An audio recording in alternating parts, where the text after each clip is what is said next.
All right, so we're going to continue on with some of our watercolor techniques.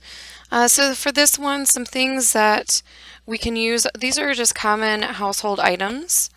We have rice, and this is just regular rice that we're going to sprinkle into the paint and let dry. I have salt. All right, so if you have salt, we will need that. And this is rubbing alcohol. Another common household item. Some things that you also might need if you have a crayon, but you can also use your oil pastels.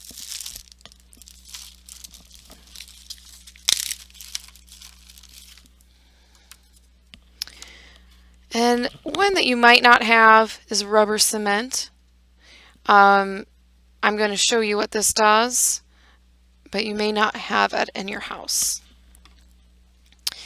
And the last thing is some saran wrap.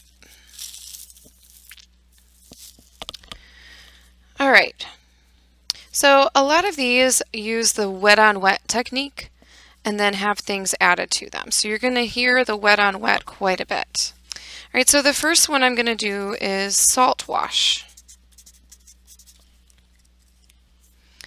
So, like I said, we're going to start for salt wash like we did with wet on wet. I'm going to get a couple more colors ready.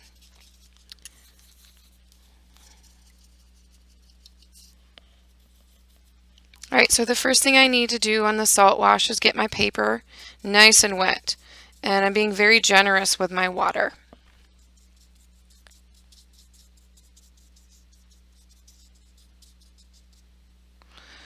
All right, now I'm going to add some color to it. And I usually use colors that are next to each other on the color wheel so they blend nicely together. And then I'm going to sprinkle a little bit of salt right on top. Now it's just a little bit. You don't really need mountains of salt, and actually mountains of salt isn't as effective. So I'm going to let that dry, and then after it dries I can rub the salt off and see what my technique looks like. So that was salt washed. Now we can try adding rice to the mixture. So the rice is the same way as wet on wet, same thing we did with the salt wash, except we're going to add rice to it. I'm just making sure I have my colors prepared.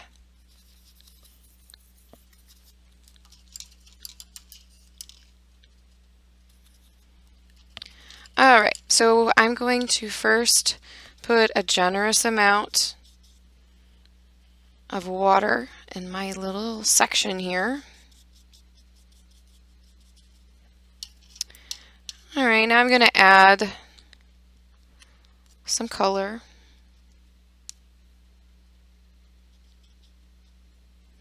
And then I'm going to take just a few pieces of rice and I'm going to sprinkle it in and see what happens. It sticks better where the paint has kind of pooled, so I made sure I got it there. All right, so that's using an additive like rice. We will let that dry, and then actually when it dries, the rice will fall right off and you can see the design that it makes.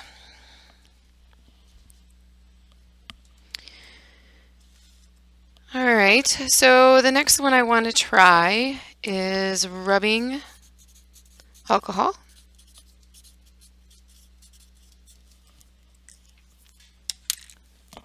Another term is isopropyl alcohol. I'm going to zoom in a little bit on this so you can see what it does.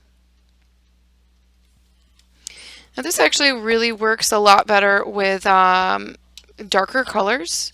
So I'm going to avoid doing like yellows and stuff like this on this one. All right, I start the same way I did my last two by putting some water in my section.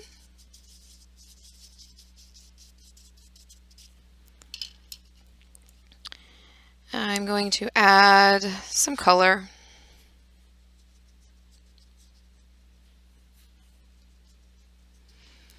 I don't want to contaminate my rubbing alcohol, so I need to make sure I have a clean, dry brush. So I'm rinsing my brush and I'm wiping it off right now. And here's my alcohol. Now all I'm going to do is just drop my alcohol onto my paper. I'm not actually touching my brush to it. And you'll notice it does kind of this weird, cool bubbling effect.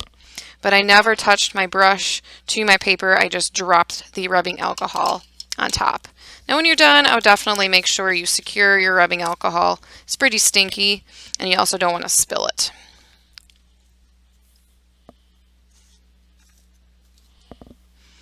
Alright, I'm going to start doing the rubber cement. For the rubber cement, this is actually just a way of resisting. I'm going to zoom out here. It's one way of resisting watercolor paint. So you can take and cover a part of your paper. I'm actually just going to try to draw a little bit of a design. This is like a really huge brush, so it's hard to get detailed. And unfortunately, the rubber cement doesn't come out of brushes. So if I use a better, smaller brush, it would ruin that smaller brush. So I'm going to just let that sit.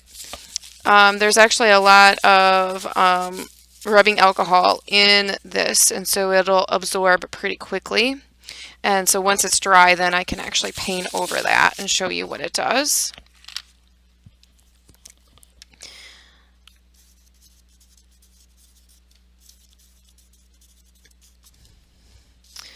Alright, I am going to try a resist over here. So you can use crayons, and I like to use white because I feel like it shows you exactly what it does, but you can use other colors too. You can also use oil pastel. So I'm going to draw my name. Now when I'm doing this, I'm pressing pretty hard. You can't see anything. That's the unfortunate thing about using white on a white paper. You can't see it until you paint it. So I pressed pretty hard with my oil pastel, but I drew my name. So now I can take a color, and I like to do something that's a little bit darker so you can see it. My paint is pretty watery. If it's too thick, it's not going to work very well. And now I'm just going to paint over that oil pastel. So wherever the oil pastel is, the watercolor doesn't go. So if there's areas that you want to be permanently white, then the resist is actually a really good, useful tool.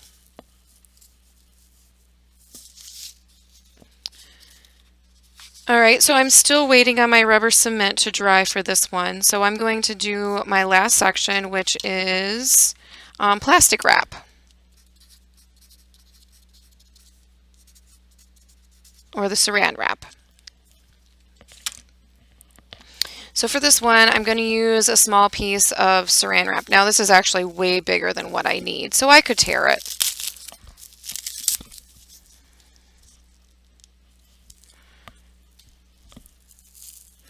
So a small little piece. It depends on the section. If you have a big section, then you need bigger pieces of the plastic wrap. Alright, so for this one, I am going to do the wet on wet technique again. So I'm going to wet my paper.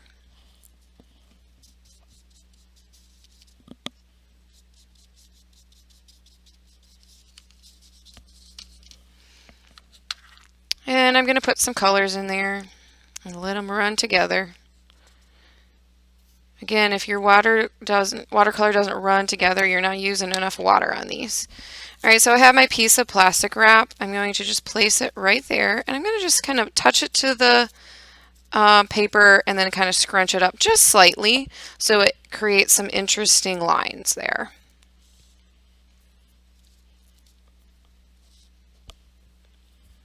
Alright, so there looks like there's a little bit of section here that isn't quite dry of my rubber cement. So I'm going to need that, let that dry completely before I can paint over it. Okay, so my rubber cement is now dry, so I can paint on top of it. I like to use rubber cement when I want to do some sort of dark background and I have a subject, so maybe I want to do like a fancy background here, but I have a subject that's going to be a little bit lighter and it's going to be hard for me to paint around. So instead of painting around, I cover it up and then I just paint on top of it. So I'm going to mix kind of a darker color for this. And I could do something like wet on wet, or something fancy in the background.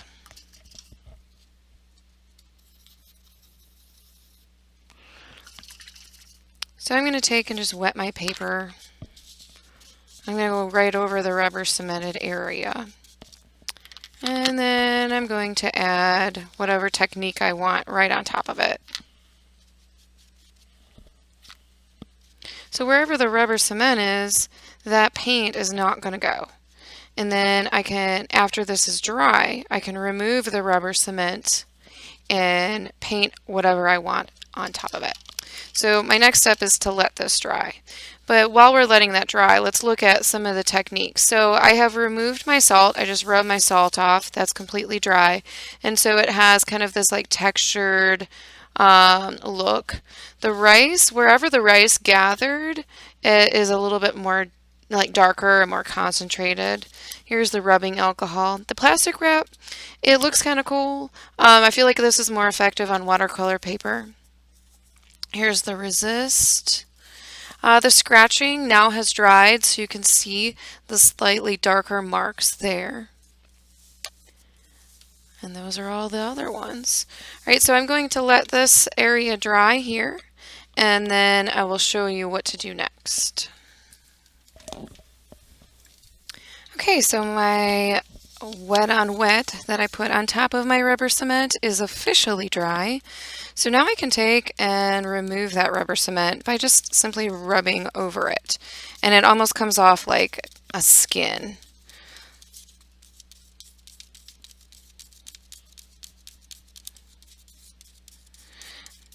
Now to make sure that I've removed it all, I make sure that I keep rubbing in kind of a circular motion, and all those little balls will come up, and so now it feels smooth like paper. There isn't any spot that I feel like my finger gets stuck on where there might be leftover rubber cement. It's important to get it all off first, okay?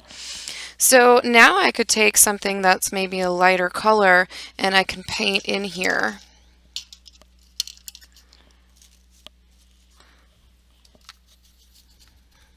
I'm going to take some yellow. Now that's not to say that the watercolor that's around it can't be reactivated. Sometimes watercolor can be reactivated. So just keep that in mind. I could paint something with lighter colors and not have to worry about painting around it with the background.